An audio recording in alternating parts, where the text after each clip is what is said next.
ഇന്നലെ രാത്രി ഞാൻ നമുക്ക് റൂമിൽ ഇരിക്കുമായിരുന്നു.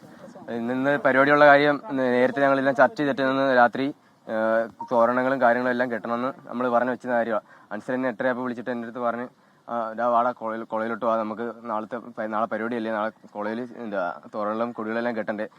ഞാനങ്ങനെ പെട്ടെന്ന് അൻസറിനെ കാണാനായിട്ട് കോളേജിന്റെ ഓട്ടോയിൽ വർക്ക്ഷോപ്പിന് അടുത്ത് വരെ ചെന്ന്. ഓട്ടോയിൽ വർക്ക്ഷോപ്പിന് അടുത്ത് ചെന്നപ്പോഴത്തേക്ക് അവിടുന്ന് ഒരു 10-20 വണ്ടി പോലീസുകാർ വണ്ടി എടുത്തുകൊണ്ട് ഇങ്ങോട്ട് വരുന്നു. ഞാനും ആദിത്യനും കെമിക്കലിലൊരു വിദ്യാർത്ഥിയുണ്ട്, ഞങ്ങൾ രണ്ടുപേരും ഓടി ഇവിടെ വന്നു. ഹോസ്റ്റലിൽ നിന്ന് ആദ്യമേ വന്ന് നോക്കിയപ്പോൾ ഇവിടെ ഫുള്ള് വണ്ടികളും ആൾക്കാരും എല്ലായിട്ടും നിറഞ്ഞിരിക്കുക. ഞാൻ നിന്നിട്ട് ആദ്യമേ ആദിലെ റൂമിലെ കൂടുതൽ ആൾക്കാരുള്ളത്, ആദിലെ റൂമിലോട്ട് എന്നെ വിളിച്ചോണ്ട് പോയിട്ട് പറഞ്ഞ് എടാ ഇവിടെ നിന്ന് സാധനം കിട്ടിയിട്ടുണ്ട്, ഇവിടെ ഇത് നിന്റെ റൂമാണെന്ന് വെച്ച്. ഞാൻ പറഞ്ഞു എൻ്റെ റൂമല്ല സാറേ, എൻ്റെ റൂം മേളിലാണ്. ഞാൻ പറഞ്ഞു സാറേ ഞാൻ യൂണിയനുള്ള, നാളെ കോളേജിൽ പരിപാടിയൊക്കെ ഉള്ള യൂണിയനാണ്, ഞങ്ങൾക്ക് എന്താ വേണം, നീ യൂണിയനാണോ വലുത് പോലീസുകാരാണോ വലുത്?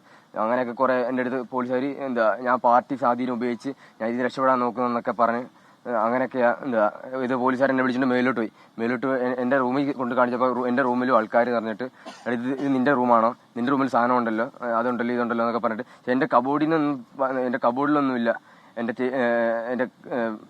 ഷർട്ടിലൊന്നുമില്ല, എൻ്റെ പാൻറ്റിലൊന്നുമില്ല, ഞാൻ ഇവിടെ കയറി വന്നു, എൻ്റെ ദേഹം പരിശോധിച്ചു, എൻ്റെ ദേഹത്തൊന്നുമില്ല, ഞാനൊന്നും ഉപയോഗിച്ചിട്ടുമില്ല.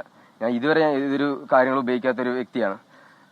എൻ്റെ ഈ കോളേജിൽ ഞാൻ 3 വർഷം കോളേജിൽ പഠിക്കുന്നത്. ഈ 3 വർഷമായിട്ട് ഈ കോളേജിൽ തന്നെ മര്യാദ എല്ലാ ടീച്ചർമാരുടെ അടുത്തും സാറന്മാരുടെ അടുത്തും വിദ്യാർത്ഥികളുടെ അടുത്തും നല്ല രീതിയിൽ പ്രവർത്തനം കാഴ്ചവെച്ചിട്ടാണ് ഞാൻ നടന്നത്. ഈ ഫസ്റ്റ് ഇയർ വന്നപ്പോൾ കുറച്ച് പഠനത്തിന് പുറകോട്ട് നിന്നുണ്ടായാൽ ആ കുറവുകളൊക്കെ കുറേ സപ്ലികളും ഉണ്ട്. ഞാൻ ഈ 3ാമത്തെ വർഷം എങ്ങനെയൊക്കെ ഒരു ജോലി മേടിക്കാമെന്ന് വിചാരിച്ചാൽ ഈ 3ാമത്തെ വർഷമാണ് ഞാനിന്ന് പഠിച്ചു തുടങ്ങി, സപ്ലികളെല്ലാം കീറി തുടങ്ങി. അപ്പോഴാണ് ഈ അടുത്ത പ്രശ്നം പോലെ ഇത് കൊണ്ടുവന്ന് എൻ്റെ തലയിലിട്ട് തരുന്നത്.